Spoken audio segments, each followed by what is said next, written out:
अस्सलामुअलैकुम वरहमतुल्लाहि वबरकातुहू। जी स्टूडेंट्स, कैसे हैं? उम्मीद है आप सब खैरियत से हैं। अल्लाह ताला आप सबको, हम सबको ईमान और सेहत की बेहतरीन हालत में रखे। तो चलिए आज के अपने नेक्स्ट लेक्चर की तरफ बढ़ते हैं, जो कि वक्फ़ के क़वाइद पर मुश्तमिल है।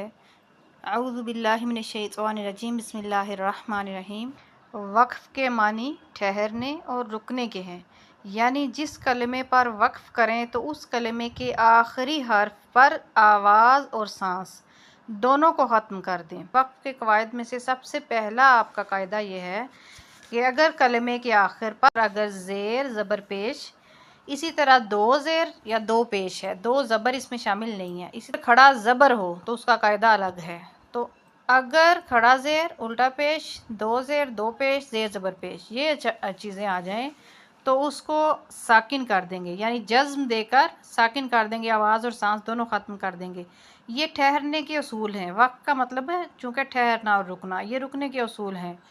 दूसरा कायदा क्या है कि कलमे के आखिर पर अगर दो ज़बर हों तो उसे अलिफ से बदल दिया जाता है। माअन, इसको हम कायदा नंबर 3 ये है कि कलमे के आखिर में अगर गोल ता आ जाए, उस पर कोई भी हरकत हो या तनवीन हो तो उसे वक्फ करते वक्त हा साकिन में बदल देते हैं। जिस तरह है जारियातुन, राक़ाबातिन, ये गोल ता है। इस गोल ता को जब हम वक्फ करेंगे तो हा में बदल देते हैं। इसको हम पढ़ते हैं रक़ाबा, जारिया, ये इनको हम हा में बदल देते हैं, हा साकिन में। उसके बाद खड़ा ज़बर, जिसको हमने नहीं पढ़ा था, खड़ी ज़ेर और उल्टी पेश पढ़ा था कि इसको साकिन कर दिया जाता है, लेकिन खड़ा ज़बर आ जाए और इसके साथ हरूफ मद्दा, यानी कि बा, बी, बू, ये तीनों, चाहे वो अलिफ मद्दा है, वाव मद्दा है या या मद्दा है, और इसके साथ चौथी चीज़ है खड़ा ज़बर, इनको और जो हर्फ पहले ही साकिन है वो तब्दील नहीं होते हैं, वो अपनी ही हालत पर कायम रहते हैं, क्योंकि वो पहले ही साकिन है इसलिए उसको साकिन करने की ज़रूरत ही नहीं पड़ी। फ़र गब, ये पहले ही बा साकिन है, वन ह पहले ही साकिन है, उसको साकिन करने की ज़रूरत नहीं पड़ी। इसी तरह अगर खड़ा ज़बर आ जाए या हरूफ मद्दा में से कोई भी आ जाए, उसको भी हम तब्दील नहीं करेंगे। ठीक है। फ़ी हा, ये पहले ही हरूफ मद्दा में से अलिफ मद्दा, तहतदू, कौली, ये पहले ही हरूफ मद्दा है तीनों, इनको हम तब्दील नहीं करेंगे। इस तरह खड़ा ज़बर फ़तर दो, ये पहले ही खड़ा ज़बर है इसलिए उसको तब्दील नहीं करेंगे, ये अपनी ही हालत पर कायम रहेंगे। उसके बाद तशदीद वाले हर्फ को हम क्या करेंगे, मशद्दद हर्फ पर वक्फ की सूरत में तशदीद बाकी रखेंगे मगर हरकत को ज़ाहिर नहीं होने देंगे। उसके बाद आ जाते हैं नून कुतनी। ये कौन सा नून है? नून कुतनी वो नून है जो तनवीन के बाद आता है, यानी दो ज़बर, दो ज़ेर और दो पेश, तन, तिन, तुन, इसके बाद हमज़ा वसली आ जाए, यानी अलिफ ऐसा जो पढ़ा जाए, ऐसा अलिफ जो पढ़ने होता है, जैसे कई रन लफ्स हो, अल वसिया उसके बाद आए, शी बन लफ्स हो, अस्समा उसके बाद आए, मुनी बिन लफ्स हो, उदखुलूहा उसके बाद आए। तो ये जो हमज़ा था वो पढ़ा जा रहा था, इसको कहते हैं हमज़ा वसली, जो आगे वाले हर्फ के साथ मिलाकर पढ़ा जाता है, बोला जाता है, सिर्फ लिखा नहीं होता, बोला जाता है, पढ़ा जाता है। ठीक है। तो हमज़ा वसली अगर आ जाता है ना तनवीन के बाद, तो उसको गिरा कर तनवीन का ही नून साकन जो है उसको ज़ेर दे दी जाती है। तनवीन का ही जो नून होता है ना, जो जज़म वाला नून है, तन, तिन, तुन, आखिर पे नून जो साकिन आ रहा है, उसी को ज़ेर देकर छोटा सा नून लिख दिया जाता है। ये कुरान पाक में लिखा हुआ आपको मिलेगा, बस आपने इसको अंडरस्टैंड करना है कि ये इस तरह लिखा हुआ आपको कुरान पाक में मिलेगा। तो इसके लिए क्या है, इसके हिजे जो है उसके पढ़ने का तरीक़ाकार अलग है, रवान पढ़ने का तरीक़ाकार अलग है, और वक्फ़ करने का तरीक़ाकार अलग है। हिजे करने का तरीक़ाकार ये है कि हिजे आप वही करेंगे जो उसके हिजे असल में थे। जिस तरह शी बन लफ्ज़ था असल में, और अस्समाउ अलग से लफ्ज़ था, उसको शी बन या ज़ेर शी बा दो ज़बर बन, ये इसके हिजे हैं, शी बन। आगे हमज़ा सीन ज़बर अस, सीन ज़बर सा, अस्सा, मीम अलिफ ज़बर मा, अस्सा मा, हमज़ा पेश ऊ, अस्समाउ जो कि उसकी असली हालत है। हिजे वो होते हैं जो उसकी असली हालत है, शी बन उसकी असली हालत है, और अस्समाउ हमज़ा वसली के साथ पढ़ा जा रहा है, ये अस्समाउ, इसका जो अलिफ है ना, ये हमज़ा पढ़ा जा रहा है, यानी ये अलिफ पढ़ा जा रहा है। तो ये हमज़ा वसली गिरा दिया تو اس کے جب ہم نے روان کیے تو ہم نے اس کو شیبن السماء نہیں پڑھا، جب ہم نے اس کو روان پڑھا تو شیبن السماء، آپ کو چھوٹا سا نون نظر آئے گا آپ کی قرآن پاک میں کہ لکھا ہوا ہوتا ہے بیچ میں. اس کی مثالیں یہی ایک جو انہوں نے دی ہے، یہ ایک ہے شیبن السماء، چھوٹا سا نون نیچے لکھا ہوا نظر آ رہا ہے.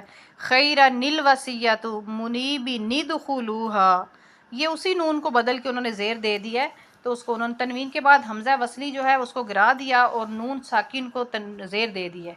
تو یہ قرآن پاک میں لکھا ہوا ملتا ہے، لیکن وقف کرنے کی صورت میں اس کو ہم اس طرح نہیں پڑھتے.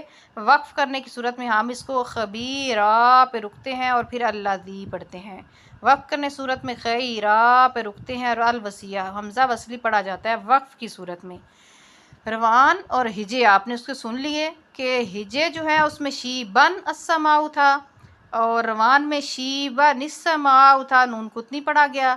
لیکن جب اس کو وقف کیا تو ہم نے شیبا السماء تیسری ایک شکل میں. وقف کے چند قاعدے پڑھے. اب کچھ علامات وقف کو ہوتی ہیں قرآن پاک میں جو آپ کو ملتی ہیں، ان علامات کو ہم پڑھ لیتے ہیں.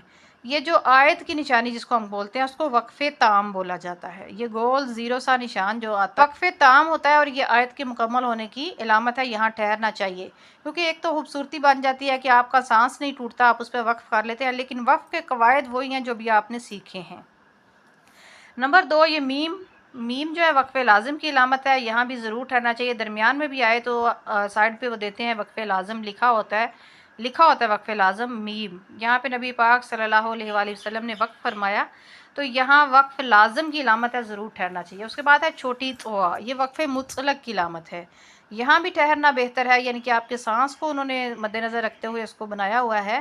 وقف کے جو علامات ہیں آپ کی سانس کو مد نظر رکھ کے یہ بنائی گئی ہیں. طوا، یہاں پہ آپ کا سانس اگر ٹوٹنے لگے تو وقف مطلق ہے، یہاں ٹھہرنا بہتر ہے. جیم جائز کو کہتے ہیں، ٹھیک ہے، وقف جائز کی علامت ہے. یہاں ٹھہرنا بہتر ہے لیکن نہ ٹھہرے تو بھی جائز ہے،